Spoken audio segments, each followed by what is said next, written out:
Hello everyone.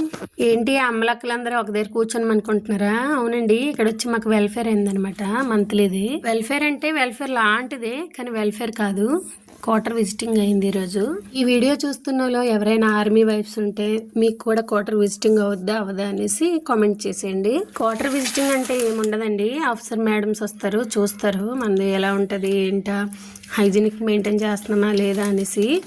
అంతే, ఇంకా 2-3 మినిట్సే ఉంటారు, ఎక్కువ ఉండరు. మీ రిలేటివ్స్ ఎవరైనా ఆర్మీ వాళ్ళు ఉంటే, లేకపోతే మీరే ఆర్మీ వైఫ్ అంటే మీ ఎక్స్పీరియన్స్ ఎలా ఉందో చెప్పండి కాస్త. మాకైతే ఏం లేదండి, మేడం వచ్చి 2-3 మినిట్స్ ఉండి వెళ్ళిపోయింది.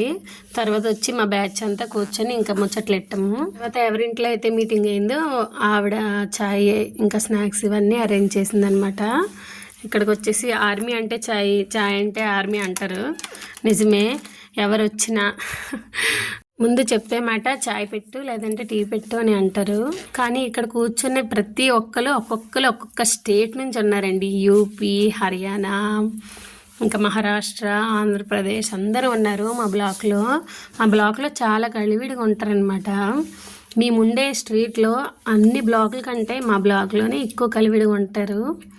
అదేదో మేముండే అదృష్టమేమో కానీ. ఇంతకీ అన్నట్టు మీకు తెలుసా, ఆపరేషన్ సింధూర్లో ఇక్కడ కూడా బాంబులు పడ్డాయి అన్నమాట. అందుకే చాలా కేర్ఫుల్గా ఉండమని చెప్తారు. కానీ సింధూర్ టైంలో చాలా అంటే చాలా భయపడ్డారు అందరూ.